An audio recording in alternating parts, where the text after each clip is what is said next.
Welcome back friends, welcome to Tanis coaching class. Friends, today I am going to explain you important topic and essay. Unemployment problem. दोस्तों आज का जो topic है अपना, ये आपका 10th, 11th और 12th तीनों क्लासों के लिए काम आने वाला है। और स्पेशली ये आपका स्पेशल इंग्लिश क्लास 12th में क्वेश्चन इसका बनता है कि बर्निंग प्रॉब्लम पर आपको ऐसे लिखना है, राइट एन ऐसे ऑन द बर्निंग प्रॉब्लम, तो भी आप इसे उसमें लिख सकते हैं दोस्तों, या फिर अनएम्प्लॉयमेंट प्रॉब्लम के नाम से भी आपको ये ऐसे आता है। तो आई होप आपको हमारा वीडियो पसंद आने वाला है, और यदि आपको हमारा ये वीडियो पसंद आता है दोस्तों तो हमारे इस वीडियो को लाइक, शेयर, और यदि आपने हमारा चैनल सब्सक्राइब नहीं किया है तो हमारे चैनल को सब्सक्राइब कर बेल आइकन जरूर दबा लें, जिससे हमारे द्वारा बनाए जाने वाले प्रत्येक वीडियोज़ का नोटिफिकेशन आप तक पहले पहुंच सके। तो फ्रेंड्स, बिना देर करते हुए मैं शुरुआत करता हूं। टॉपिक है अनएम्प्लॉयमेंट प्रॉब्लम, अर्थात बेरोजगारी की समस्या। फर्स्ट आता है इंट्रोडक्शन। दोस्तों केयरफुली इसको सुनना है। यदि आप इसको 1 से 2 बार आप इसे देख लेते तो आप 100% इसको लिख सकते हैं। फर्स्ट है इंट्रोडक्शन। इंट्रोडक्शन मीन्स होगा प्रस्तावना, परिचय। India faces many problems, food, water, educational, medical, residential, agricultural, unemployment etcetera. Bharat कई समस्याओं का सामना कर रहा है। भारत कई समस्याओं का सामना करता है, जैसे कि फूड, खाने की समस्या, पानी की समस्या, एजुकेशनल, शैक्षणिक समस्या, और मेडिकल से रिलेटेड समस्या, रेसिडेंशियल इस निवास की समस्या, खेती की समस्या, एग्रीकल्चरल मीन्स खेतीबाड़ी से संबंधित समस्या, और अनएम्प्लॉयमेंट प्रॉब्लम और बेरोजगारी की समस्या आदि। सेकंड आता है द बर्निंग प्रॉब्लम। अब ज्वलंत समस्या, अभी आपकी जो ज्वलंत समस्या है वो, तो इसमें today the problem of unemployment has become a front page news, a household words and a headache to the politician। आज बेरोजगारी की समस्या फ्रंट न्यूज बन चुकी है। हाउस होल्ड वर्ड्स, ये घर घर की चर्चा है, घर घर का विषय है। And headache to the politician, राजनीतिज्ञों का सरदर्द है।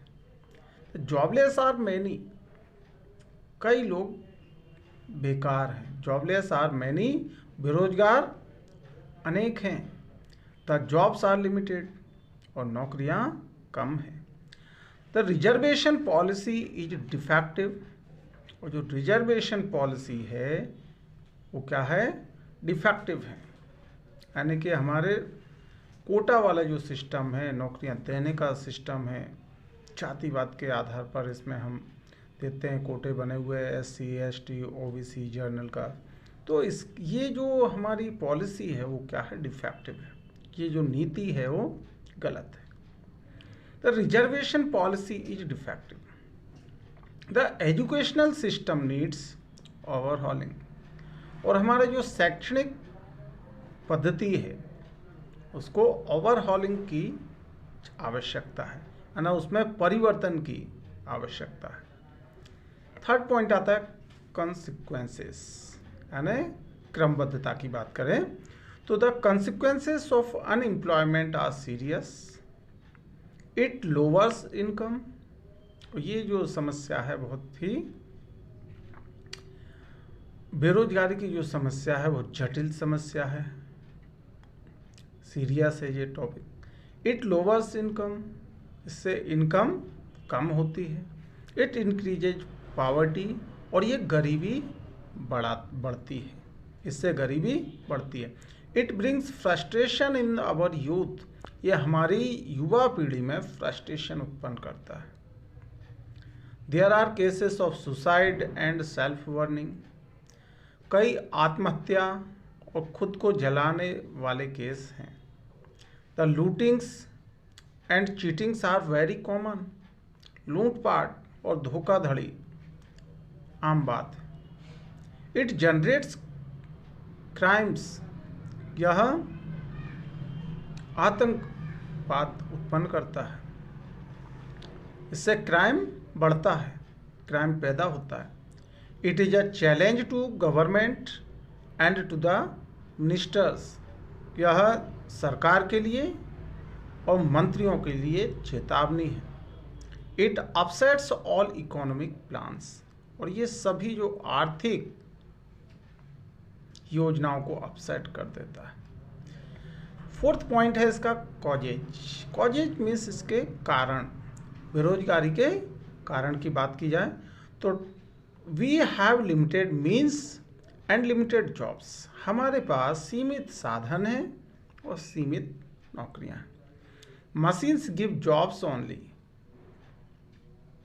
To a few persons, machine कुछ ही लोगों को काम देती हैं। Automisation decreases the number of jobs, और ये मशीनी सिस्टम है, ऑटोमेटिक सिस्टम जब से शुरू हुआ है इससे नंबर ऑफ जॉब्स कम हो गई। Business conditions are not very good, और यहाँ व्यवसाय की बात की जाए तो उनकी भी स्थिति अच्छी नहीं है। Loan facilities are not easily available. Rapid increase in population is a main causes of unemployment. अब चूंकि लोन फैसिलिटी है वो आसानी से उपलब्ध नहीं हो पाती है, सरलता से उपलब्ध नहीं हो पाती है, और तेज गति से जनसंख्या वृद्धि इसका बेरोजगारी का मुख्य कारण है। अब फिफ्थ पॉइंट आता है टाइप्स ऑफ अनएम्प्लॉयमेंट, बेरोजगारी के प्रकार। There are 3 types of unemployment. First agricultural, industrial and educational. बेरोजगारी 3 प्रकार की बताई गई है, जिसमें पहला आता है आपका खेती से संबंधित, कृषि से संबंधित बेरोजगारी, इंडस्ट्रियल औद्योगिकरण की बेरोजगारी एंड शैक्षणिक बेरोजगारी। In agriculture we have a lack of capital, खेती में हमारे पास पूंजी की कमी है, and a lack of scientific methods of cultivation, और खेती करने के लिए जो वैज्ञानिक पद्धति की कमियां हैं। Industrial development is very slow, और औद्योगिक विकास की जो गति है वो भी धीमी है। Regular strikes of employees and defective location of industries give birth to unemployment. अब चूंकि रेगुलर लगातार हड़तालें, लगातार एम्प्लॉयज की हड़ताल यानी कि वर्कर्स की हड़ताल, और डिफेक्टिव लोकेशन ऑफ इंडस्ट्रीज का जो लोकेशन, डिफेक्टिव लोकेशन होने की वजह से गिव बर्थ टू अनएम्प्लॉयमेंट, बेरोजगारी का जन्म होता है। Defective educational policies ideas to painful unemployment, और जो हमारी डिफेक्टिव, जो कि अपूर्ण शैक्षणिक पद्धति, शैक्षणिक नीति लीड्स टू पेनफुल अनएम्प्लॉयमेंट, हमें दर्दनाक बेरोजगारी की ओर ले जाती है। 6 पॉइंट है रिमेडीज। अब रिमेडीज मीन्स इसका एक तरीके से उपाय आपको बताना है इसमें। Cottage and small industries should we encourage, हमें छोटे कॉटेज और छोटे इंडस्ट्रीज है, छोटे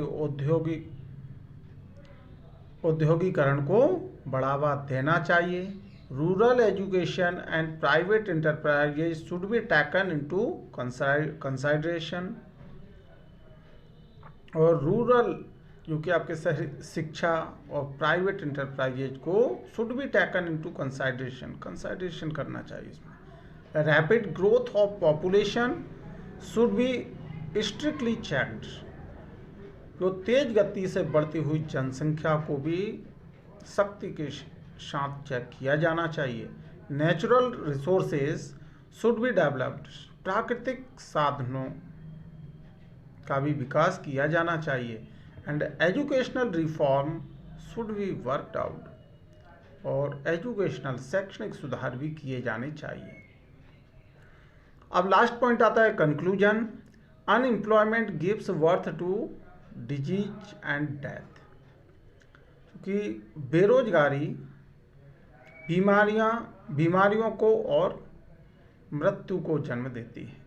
unemployment brings misery and misfortune, बेरोजगारी माइजरी दयनीयता की स्थिति, यहाँ पर माइजर मीन्स होता है क्या, कंजूसी की स्थिति, और मिसफॉर्चून दुर्भाग्य को उत्पन्न करती है। Our sincere effort in solving the problems will be the dawn of true welfare state. हमारा सिंसियरली प्रयास, यानी यदि हम सिंसियरली ईमानदारी से कोशिश करें तो सॉल्विंग द प्रॉब्लम्स, इस समस्या का हल करने में, तो will be the dawn of true welfare state, और हमारे स्टेट का, हमारे राज्य का, सभी का वास्तव में सच में ही कल्याण हो जाएगा। तो दोस्तों, आई थिंक आपको हमारा ये वीडियो पसंद आया होगा, और यदि आपको हमारा वीडियो पसंद आया तो हमारे इस वीडियो को लाइक, शेयर, और यदि आपने हमारा चैनल सब्सक्राइब नहीं किया तो हमारे चैनल को सब्सक्राइब कर बेल आइकन जरूर दबा लें, इसको ऑल पर सेट कर दें, जिससे हमारे द्वारा बनाए जाने वाले प्रत्येक वीडियोज का नोटिफिकेशन आप तक पहले पहुंच सके। तो friends, thanks for watching this video.